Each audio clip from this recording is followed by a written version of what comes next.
नमस्ते सभी साथियों को। नमस्ते जी। आज हम लोग बैठे थे, मैं और वीर सिंह भाई, एक साथी और हैं हमारे युधिष्ठिर जी। गांव में बैठे थे, हम चर्चा कर रहे थे। बात चल गई चर्चा करते करते कि आजकल एक छावा मूवी आ रही है और वो मतलब बहुत ही अच्छी है। वो सच्चाई पे आधारित है। छत्रपति शिवाजी महाराज के वो बेटे थे, संभाजी महाराज। उनको छावा भी बोलते थे। और मूवी में जो देखा मैंने, मतलब सोशल मीडिया पे हम लोगों ने देखा कि लोग के अंदर जोश है, पूरा आक्रोश है, जोश लगा लो उनका, कि जो उन्होंने उनको सच्चाई दिखाई ना, कि संभाजी महाराज के शरीर को जो है, छावा के शरीर को कैसे वो नाखून निकाले जा रहे हैं, उनकी खाल खींची जा रही है मुगलों के द्वारा। उनको बंदी बनाया गया, 40 दिन तक उनको यातनाएं दी गई। और जो मैं आपको कहना चाहता हूँ कि सोशल मीडिया पे चला हुआ है ये, कि भाई बड़ा अत्याचार किया मुगलों ने, और ये गलत बात थी। पूरा का पूरा थिएटर जो है, मतलब सम्मान में उनके खड़ा हुआ है, उनको सम्मान देने के लिए, जो आज से पहले नहीं दिया गया मेरे अनुसार भारतीयों की तरफ से। जो उनको सम्मान मिलना चाहिए था, वो हमारी किताबों में नहीं है, हमारे किसी पाठ्य पुस्तक में नहीं है। मतलब ऐसे गायब कर दिए ताकि उनको देख के लोगों के अंदर जोश ना भर पाए। ये मूवी देखने के बाद लोगों के अंदर काफी जोश है। लेकिन इस पर चर्चा ना करते हुए मैं एक मुद्दे पे जो है बात करना चाहेंगे, कि छत्रपति शिवाजी महाराज जी ने स्वराज की घोषणा की थी, और उसको लेकर चले थे उनके बेटे संभाजी। स्वराज को आप बिल्कुल बारीकी से समझना, हम लोग उसको थोड़ा डॉट टू डॉट और सच्चाई को मिलाने की कोशिश करेंगे। मतलब मुझे देख के ये लगा, जो लोगों के अंदर जोश है, कि ये दबना नहीं चाहिए। जो स्वराज की बात छत्रपति शिवाजी महाराज और संभाजी ने अपनी शहादत दे दी, इतनी बुरी तरह उनको तड़पाया गया, कि वो स्वराज आखिर था क्या, वो स्वराज क्या था, वो समझना चाहिए हमारे देशवासियों को, पूरे देश के हर एक व्यक्ति को, जो जो ये मूवी देख के आए हैं, कि स्वराज क्या था और क्या वो स्वराज आज आ पाया है, जिसकी बदौलत उन्होंने अपनी शहादतें और जान दी है। तो इस पे बात करना चाहेंगे। स्वराज की बात को आप ऐसे समझिए कि छत्रपति शिवाजी महाराज थे, वो राजा थे अपने साम्राज्य के, अपने उनकी सेना थी, अपनी प्रजा थी, अपना झंडा था, अपनी मोहर थी, अपनी उनकी करेंसी थी। उस समय में उनकी कोई अपनी आईडी थी, जो उसके राज्य में चला करती थी। और पैरेलल में कौन था, दूसरा राजा, औरंगजेब। औरंगजेब की भी अपनी सेना थी, अपनी मोहर थी, अपना झंडा था। वीर सिंह भाई सेम ऐसे ही था, दो राजा थे वो। बिल्कुल। अगर वो आपस में टकरा रहे थे, औरंगजेब क्या चाह रहा था, कि पूरे भारत पे मेरा कब्जा हो और मैं छत्रपति शिवाजी महाराज को हरा के यहां पे भी कब्जा कर लूं और पूरे देश पे मेरा झंडा हो। लेकिन छत्रपति शिवाजी महाराज ने ऐसा नहीं होने दिया। उसने पूरे स्वराज की मांग की, कि ये भारत हमारा है, आप मुगल विदेशी हो, यहां आके अपनी सत्ता आप लोगों ने जमा रखी है, बाबर के टाइम से थी। छत्रपति शिवाजी महाराज की ये बात समझ में आई, उन्होंने स्वराज की घोषणा की, और औरंगजेब को भारत से खदेड़ने की बात उन्होंने की। तो उसमें लगे रहे छत्रपति शिवाजी, चले गए, वो एक अलग मैटर है। फिर उनके बेटे आए, वो भी उसी काम में लगे रहे, और उसके साम्राज्य को खत्म करने के लिए समझ में आता था विदेशी हैं मुगल, वो खत्म होनी चाहिए, उनकी सत्ता, उनका झंडा खत्म होना चाहिए, उनकी मोहर, उनकी स्टैंप, उनका जो भी सिस्टम था वो खत्म होना चाहिए हमारे देश से। ये स्वराज था, यही वो पाना चाहते थे। ऐसे करते करते वीर सिंह भाई, वो संभाजी को भी मुखबरियों ने, जो है गद्दार तो थे, उनको पकड़वा दिया, वो खत्म करवा दिए गए बुरी तरह से। लेकिन स्वराज नहीं आ पाया। बिल्कुल। औरंगजेब की सत्ता बरकरार रही, औरंगजेब भी मारे गए। जब औरंगजेब मारे जा रहे थे, उधर तब तक ईस्ट इंडिया कंपनी भारत में घुस चुकी थी, अंग्रेज भारत में घुस चुके थे। अंग्रेजों ने धीरे धीरे धीरे धीरे, अब साथियों मेरी बात को आप समझने की कोशिश करना, स्वराज की घोषणा की छत्रपति शिवाजी महाराज ने, उनके बेटे लेके चले।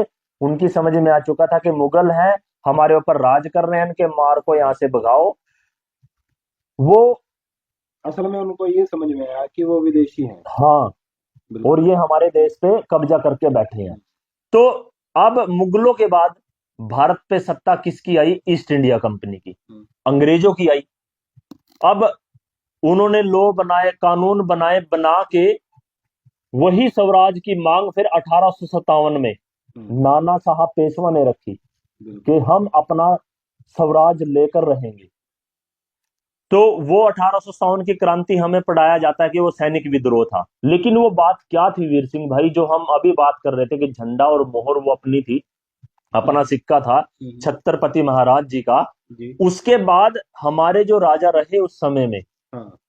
उनका अपना झंडा था, अपनी मोहर थी, अपना सिक्का था। ईस्ट इंडिया कंपनी ने क्या किया 1857 में? वो झंडा भारत का, वो सिक्का, वो मोहर खत्म कर दिया, जो पूरा का पूरा। जो राजाओं के राज थे हाँ, उनको मतलब किसी न किसी तरीके से कंपनी के अंडर लेकर के उसको ध्वस्त कर दिया। ध्वस्त कर दिया, और ईस्ट इंडिया कंपनी ने अपना सिक्का और यूनियन जैक हाँ। वो लगा दिया, और भारत को कई हजार साल तक गुलाम बनाने के लिए फिर से उसी दलदल में मुहिम वही चला दी। वही मुहिम चला दी और उसमें डाल दिया गया। तो नाना साहब पेशवा सभी राजाओं से मिले कि ये बहुत गलत हो रहा है, प्रजा से मिले, किसान मिले, सैनिक मिले, सैनिकों को समझाया, और तब वो स्वराज की घोषणा फिर से शुरू होकर वो उसी स्वराज के कार्य में लगे कि ये हमारा जन्मसिद्ध अधिकार है, हम इसको लेकर रहेंगे। हम्म। तो वहां भी वो दबा दिया गया, अंग्रेजों ने अपने तरीके से मुखबरियां करवाई, और हमारे गद्दार राजा जो उस समय के थे वो मिलके अंग्रेजों के साथ, और भारत का झंडा सिक्का सब कुछ खत्म हो गया। हम्म। यहां तक तो बचा हुआ था, अब अंग्रेजी राज आ गया, जी। उनका झंडा आ गया, उनका सिक्का आ गया। बिल्कुल। अब दौर आ गया बाल गंगाधर तिलक जी का। 1900 नहीं, उससे पहले दादाजी नौरोजी थे। हम्म। उन्होंने स्वराज की घोषणा की थी 1906 में कि हम्म। आप अंग्रेज हो, देश को छोड़ के जाइए, यहां से भागिए, हम्म। और ये हमारा जन्मसिद्ध अधिकार है, ये हम लेकर रहेंगे। हम्म। यही स्वराज की बात नानाजी भाई कर रहे हैं, हम्म। और यही स्वराज की बात फिर 1906 में बाल गंगाधर तिलक ने की कि स्वराज हमारा जन्मसिद्ध अधिकार है, हम लेकर रहेंगे। हम्म। उसके बाद फिर आपने देखा, वो किताबों में अब देखने को मिलता है, चंद्रशेखर आजाद, हम्म। भगत सिंह, राजगुरु, सुखदेव, इन सभी ने स्वराज की बात की है। साथियों, स्वराज हमारा जन्मसिद्ध अधिकार है, ये हम लेकर रहेंगे। लेकिन उनकी मुखबरियां करवा के, उनकी जासूसी करवा के उनको निपटाते गए और चलते रहे। उसके बाद फिर नेताजी सुभाष चंद्र बोस आए। वही बात जो छत्रपति शिवाजी महाराज कह रहे थे, उनके बेटे कह रहे थे, 1943 में नेताजी सुभाष चंद्र बोस ने कही कि आप विदेशी हो, यहां से भाग जाइए, और स्वराज हम लेकर रहेंगे। हम्म। और स्वराज लेने के बाबत उन्होंने क्या बड़ा काम किया वीर सिंह भाई? हम्म। अपना झंडा, जी। अपनी मोहर, हम्म। अपना सिक्का, हम्म। अपनी करेंसी, अपनी बैंक, अपनी फौज, वो जो सब। जो एक राष्ट्र की संप्रभुता होती है वो सब चीजें उन्होंने संग्रहित की, मतलब बना लिया। हाँ यही कहना चाहते हैं। जी, बिल्कुल, इन्होंने बना लिया। और यही बात साथियों, कितने साल निकल गए, लगभग में 1600 से शुरू हुए थे छत्रपति शिवाजी महाराज का जो वो दौर था, वो लगभग 1600 के आसपास का है। और अब हम आ गए 1943 में। यही बात नेताजी सुभाष चंद्र बोस कह रहे थे, स्वराज हमारा जन्मसिद्ध अधिकार है, और वही मोहर, वही मानक स्टैंडर्ड, वही झंडा, वही स्थापित किया नेताजी सुभाष चंद्र मतलब बोस अगर जी ने। इसको कैलकुलेशन करें समय को लेकर के तो लगभग लगभग 350 साल की बात कह सकते हैं हम। हाँ बिल्कुल। 1600 से लेकर के 1943 में अगर 350 साल हो गए ना, हाँ है ना? तो 350 साल में यही दौर चलता रहा कि स्वराज कैसे मिलेगा और स्वराज कैसे लाना है। वो अलग अलग समय में अलग अलग लोगों ने आकर के हाँ बयान किया और बताया, लोगों को जागरूक किया। हाँ, आवाज। और जिसने स्वराज की बात की वो दबा दिए गए, कुचले गए, उनको खत्म कर दिया गया किसी भी तरीके से। अब 15 अगस्त 1947 में हम बात करते हैं कि ये जिसको आजादी कहते हैं, हम्म। मतलब ये कौन सा स्वराज था फिर? ये बात आप बिल्कुल साथियों, जो साथी लाइव वीडियो देख रहे हैं, जो मूवी देख कर आए हैं, जिनके अंदर जोश है कि भारत को लूटा है, भारत को बर्बाद किया गया है, हमारा झंडा कौन सा था, क्या हमारा मानक स्टैंडर्ड था रुपए का, और क्या हमारी मोहर थी जब हम आजाद हुए, हमारी स्टैंप कौन सी है, हमारी मोहर कौन सी है, और क्या हमारा स्वराज, क्या ये हमारे अधिकार हैं, क्या ये उसी स्वराज की बात हो रही है? क्या स्वराज हमें मिला 1947 में? साथियों, नहीं मिला। पावर ऑफ ट्रांसफर एग्रीमेंट हुआ, अंग्रेजों ने बैठकर समझौता किया हमारे कुछ नेताओं के साथ कि ये जितने कानून हमने बनाए हैं और जो भी ये सिस्टम चला हुआ है, आप इसको चलाइए, स्वराज की बात मत कीजिए। जिसने भी स्वराज की बात की 1906 से लेकर, दादाजी नौरोजी से लेकर, बिल्कुल नई ही बात कहेंगे हम 19वीं सदी की। छत्रपति शिवाजी महाराज को समझने में आपको बहुत चिंतन और विचार करना पड़ेगा, बहुत चीजें खोजनी पड़ेंगी। खोजनी पड़ेंगी आप लोगों को। मूवी देख के जोश में मत आइएगा। मुगल विदेशी थे, अंग्रेज विदेशी थे, और बिल्कुल। अंग्रेज उनको मार के भगाने का उद्देश्य यही था हमारे छत्रपति शिवाजी महाराज का, सांबा जी का, कि ये विदेशी हैं, भागने चाहिए, अंग्रेज विदेशी हैं, भागने चाहिए। लेकिन सारे कानून, सारे लॉ तो अंग्रेजों के रख लिए हम लोगों ने। तो इसमें स्वराज की बात रही ही नहीं। पावर ऑफ ट्रांसफर एग्रीमेंट हुआ कि अंग्रेज सत्ता देकर गए, यही कानून चलेंगे, यही नियम चलेंगे, इसमें कोई फेर बदलाव नहीं कर सकते आप लोग। संविधान की ऐसी ऐसी धाराएं हैं, 395 एक है, और 395 और भी काफी धाराएं हैं जिसको भारतीय संविधान और सुप्रीम कोर्ट तक चैलेंज नहीं कर सकता, उसको छेड़ भी नहीं सकता। और 1947 के बाद श्री राजीव दीक्षित जी आए, उन्होंने गांव गांव, शहर शहर, गली गली जाकर बोला कि जो ये पावर ऑफ ट्रांसफर एग्रीमेंट 1947 को आप आजादी समझ रहे हो, ये आजादी नहीं है, ये धोखा है, ये धोखा हुआ है देश के लोगों के साथ। आप स्वराज की बात कीजिए, अपने सिद्धांत की बात कीजिए, और अपने हितों की बात कीजिए, उस भारत की बात कीजिए जब 1835 के समय में अंग्रेजों ने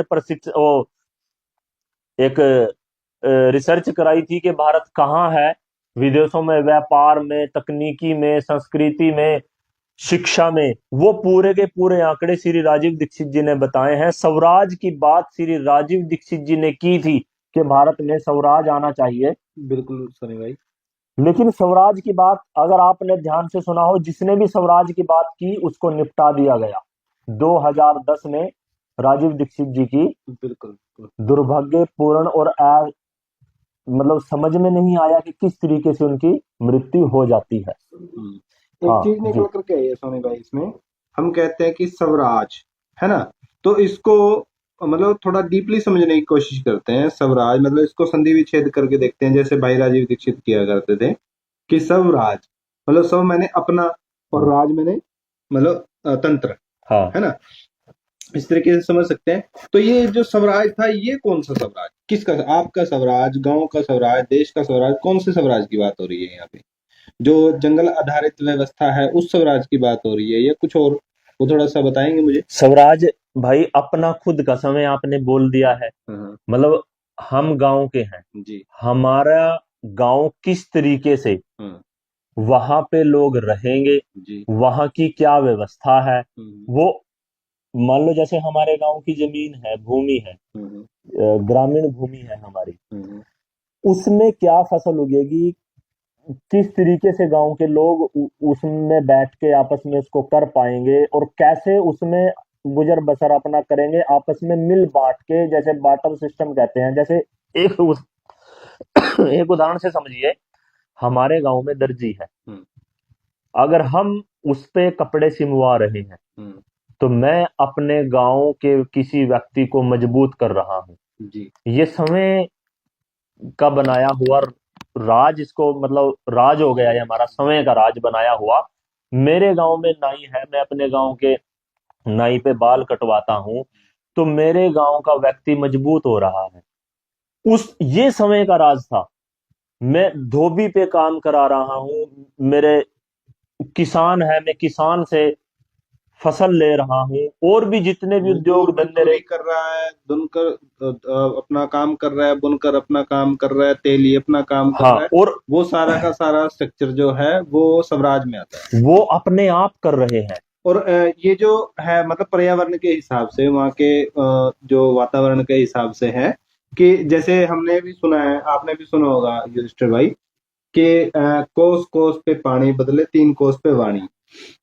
तो ऐसे ही वहाँ का वातावरण भी बदलता है कि यहाँ अगर मान लीजिए कि खराजपुर का वातावरण कुछ और है, तो तीन कोस जा करके वहाँ पे भाषा भी बदल जाएगी और पानी भी बदल जाएगा, हम्म। है ना। तो वहाँ का जो स्ट्रक्चर है वो वहाँ के हिसाब से होगा, उसी को स्वराज कहा गया है। जी बिल्कुल। ठीक है ना। यही इसी स्वराज की बात हो रही है कि भाई मैं अपने गांव को मजबूत करूंगा, वो एक व्यवस्था है। हम्म। मतलब ऐसी व्यवस्था कि जैसे लकड़ी का काम करने वाला है, जी। वो लकड़ी का काम करेगा, जो उसके पास उसका डस्ट बचा, हम्म। वो किसी दूसरे मेरे गांव का जो काम कर रहा है, आप लोहार लगा लो, हम्म। वो उसका रॉ मटेरियल बन जाएगा। उसको हम्म। भट्टी चलानी है, तो वो उसका लकड़ी का जो उसका वेस्ट वो मटेरियल है, वेस्ट मटेरियल वो उसका रॉ मटेरियल बन गया। बिल्कुल बिल्कुल। ऐसे ये गांव आधारित स्वराज की पूरी व्यवस्था थी देश में। हम्म। और इसीलिए ये देश विश्व गुरु था। ये देश सोने का महासागर था। विदेशी इसको सोने की चिड़िया कहा करते थे। और इसी स्वराज की बात छत्रपति महाराज जी ने की है। जी। इसी स्वराज की बात छावा जी ने की है। इसी स्वराज की बात दादाजी नौरोजी ने की है 1906 में। इसी स्वराज की बात 1916 में बाल गंगाधर तिलक ने की है। इसी स्वराज की बात 1943 में नेताजी सुभाष चंद्र बोस जी ने। स्वराज की बात जो अभी 23 मार्च को अपना शहीदी दिवस आने वाला है राजगुरु सुखदेव और भगत सिंह जी का, उन्होंने भी यही मतलब पैटर्न चलाया था कि हमें स्वराज चाहिए। उन्होंने भी स्वराज की बात की थी। 1943 में आप बता रहे हो कि सुभाष चंद्र बोस जी आए। हाँ, उन्होंने स्वराज की बात की। और 1947 के बाद श्री राजीव दीक्षित जी ने वो स्वराज की बात करते थे कि मैं भारत को भारतीयता के मान्यताओं के आधार पर फिर से खड़ा करना चाहता हूं, उस काम में लगा हुआ हूं। मान्यताएं वही तो मान्यताएं जो भारत में थी, जिस हिसाब से भारत चला करता था। जिस भारत को एक दूसरे के मतलब समक्ष में माना जाए कि हाँ ये मेरा भाई है, हाँ, ये मेरा गांव है, उसको मान लिया करते थे। अभी तो क्या है, जो आज का दौर है, मैं थोड़ी सी बीच में आज के दौर की चर्चा करना चाहूंगा कि हम क्या करते हैं। मान लीजिए कि हम लोग कहीं पे गए, वहां पर गए और हमें लगा कि ये यहाँ पे कुछ गलत हो रहा है। मान लीजिए कि छोटी सी बात ले लेते हैं कि वहां पे कचरा है, तो हमें लगता है कि ये कचरा है, ये कौन सा मेरी जगह है, छोड़ो इसको, उसको हमने अपना माना नहीं। तो ये पुराने समय में जो अपना था, मतलब उसको हम अपना मानते थे। जी। हाँ जी, आगे बताओ। तो यही स्वराज की बात श्री राजीव दीक्षित जी ने की है। छत्रपति शिवाजी महाराज से लेकर जितने भी क्रांतिकारी आए हैं। और मैं उन साथियों से अब आग्रह करना चाहूंगा जो छावा मूवी देखने गए हैं और मुगल विदेशी जो आए थे उनके प्रति आज आवाज उठा रहे हैं कि भाई हमारा स्वराज आज है कहाँ। एक चीज और समझ में आती है सोनी भाई। जैसे पहला पेपल बुल जारी हुआ था मेरे ख्याल 1400 के आसपास शायद हुआ था, जहां तक मुझे थोड़ा थोड़ा एक ध्यान में। 1003। 1003 में पहला हुआ था और दूसरा 1400 में हुआ था। 1400। तो पहला जो पेपल बुल जारी हुआ था, इसका मतलब जो ये अंग्रेजी सरकारें आई, जो अंग्रेजी कंपनी आई सरकारों के रूप में, जो ईस्ट इंडिया कंपनी पहले यहाँ पे भारत में जिसने अपने पांव पसारे थे, वो आई। इसका मतलब ये जानते थे कि अगर हम उनको मुगलों को यहाँ भेजेंगे, वो भेजे भी तो जा सकते हैं, कहने का मतलब मेरा ये है कि उनको भेजेंगे। इतनी ताकतवर तो अंग्रेज थे नहीं कि वो किसी भारतीय से फाइट कर सके, लड़ाई लड़ सके। तो उनको लगा कि ये मुगल शायद थोड़ा सा इनके साथ टक्कर ले सकते हैं। तो उन्होंने उनके द्वारा, मतलब इनका तो शुरू से ही है ना, फूट डालो राज करो। तो उन्होंने आपस में भिड़वाया हमें, और हमारे बीच में ये भ्रांतियां फैला दी गई हो शायद कि ये बाहर से आए हैं और ये तुमको मारना काटना चाहते हैं। वो बहुत सारी चीजें हुई भी जो। बिल्कुल ठीक है। ये बिल्कुल ये आगे की और समझने की बात है। मतलब सारी की सारी प्लानिंग 1003 से चल रही है। और आप अगर इतिहास को देखना भी चाहोगे तो तब से ही विदेशी हमले होने शुरू हुए भारत पे। बिल्कुल। आप सही कह रहे हो, ये ऐसा ही हुआ है, लेकिन बहुत गहरी समझ के साथ इसको समझना पड़ेगा। लेकिन आज बड़े के मतलब समय में उसके आज के समय में उसके साक्ष्य नहीं मिल सकते, हाँ उसके प्रमाण नहीं मिल सकते। हाँ इसी वजह से उसे हम मतलब कि रूप से नहीं कह सकते, क्योंकि हमारे पास दिखाने के लिए नहीं है। बिल्कुल, क्योंकि वो ये ना, अगर हम इसको देखें तो बड़े खूबसूरती तरीके से इसको हाँ ला करके इसमें डाला गया जी बिल्कुल। हम लोगों के बीच में। हम इस चर्चा को अगली वीडियो में करेंगे, क्योंकि इस पे भी काफी समय लगता है समझाने के लिए। और इस समय जो मैं आपको बताना चाह रहा था कि जो ये चल रही है ना आज की सरकारें जिसको बोलते हैं, काम तो ये ईस्ट इंडिया कंपनी के कर रही हैं। हाँ, कंपनी की सरकारें रूल उन्हीं के फॉलो कर रही हैं। बिल्कुल 5 साल के लिए देश को ठेके पे कोई सी सरकार ले लेती है, 5 साल के ठेके पे कोई सरकार ले लेती है। लेकिन मालिक कौन है भाई? स्वराज की बात कौन करेगा? जो छत्रपति शिवाजी महाराज ने मुहिम छेड़ी थी, उनके बेटे उस काम में लगे रहे और अन्य क्रांतिकारी लगे रहे, राजीव दीक्षित जी तक। तो उस स्वराज को कौन लेके आएगा? हमारा स्वराज, हमारा सवे का अपने खुद द्वारा बनाया हुआ तंत्र कब बनेगा? स्वतंत्र हम स्वतंत्र कब होंगे? क्योंकि लो देख लो आप, ये लो के जो कानून है, इंडियन पिनल कोड 1870 के आसपास अंग्रेजों ने बनाया था। मतलब हमारी न्याय व्यवस्था कब बनेगी? मतलब आप कितने ही उदाहरण ले लीजिए। मान लो गांव में पंचायत में रोले निमट जाया करते थे, अब क्यों नहीं निमटते? क्योंकि गद्दार सरपंच बनने लग गए हैं। और अगर किसी सरपंच के भाई ने कहीं चोरी की है, किसी चकारी में फंस गया, किसी के साथ नाम आ गया, तो वो उसका फेवर ले लेता है, वो उसकी मदद करता है, उसको बचा लेता है। इसलिए पंचायतों से भरोसा उठ गया है, नहीं लगा। न्याय कहीं है ही नहीं। अगर हम इसी बात को लेकर हम कोर्ट में जाएंगे तो कोर्ट भी पैसे का खेल है, क्योंकि जिसके पास पैसा होगा तो कोर्ट उसी की सुनेगी। आप देख लो आपके आसपास जितने भी केस चल रहे हैं। और उस समय में अंग्रेजों का बोलबाला था, अंग्रेजों की सरकार थी, तो ये अपने हिसाब से इन्होंने कानून बनाए और अपने हिसाब से उनका इस्तेमाल करते थे। ये तो चले गए, उन्हीं के कानून चले हुए हैं। तो साथियों, छावा ने जो स्वराज की बात की थी, वो स्वराज आया नहीं है। आप इस वहम में मत रहिए। मैं पूरे दावे और चैलेंज के साथ आप लोगों को यह बात कह रहा हूं कि भारत में स्वराज आया नहीं है। हम आज भी विदेशी ताकतों के गुलाम हैं, और कोई अन्य पार्टी का गुलाम, कोई अन्य पार्टी का गुलाम, कोई किसी का गुलाम, कोई किसी का गुलाम, लेकिन वो सब पार्टियां एक के गुलाम। और वो सभी पार्टियां एक के गुलाम। लेकिन अपने गांव की बात कौन करेगा? अपने गांव के विकास के बारे में कौन सोचेगा? आप एक व्यक्ति का नाम मुझे बता दीजिए जो एसएचओ है, तहसीलदार है, कानूगो है, पटवारी है, या देश का प्रधानमंत्री है, अपने गांव के लिए उसने क्या किया? अपनी उस मिट्टी के लिए, उस मातृभूमि के लिए क्या किया जहां पे उसका जन्म हुआ है? जितने भी बड़े बड़े एमपी एमएलए मंत्री बने हुए हैं ना, जाके देखिए उनके गांव में कितना उन्होंने क्या किया है गांव में एकता बनाने के लिए। बड़े बड़े मंचों से भारत की एकता की बात करते हैं, लेकिन गांव में कितनी एकता बना चुके हैं? मैं चैलेंज के साथ कहता हूं, कोई भी एमपी एमएलए अपने गांव से सरपंच बन के दिखाए, तब पता लगेगा उसकी पावर का।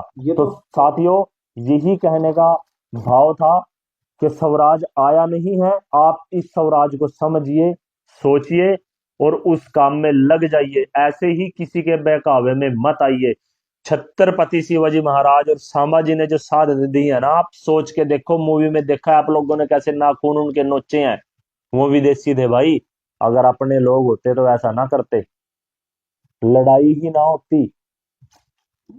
और लेकिन आप लोग आज भी लड़ रहे हो आपस में। तो वीर सिंह भाई कुछ कहना चाहते हैं? मैं एक चीज कहना चाहता था, आप कह रहे थे ना कि ये लोग करते क्या हैं। ये तो फरमान जारी, मतलब फरमान को अंधाधुंध मान लेते हैं। जो आप कह रहे थे कि वो पंचायती जो सिस्टम था वो कहाँ है, अभी तो वो कंपनी का सिस्टम चल रहा है।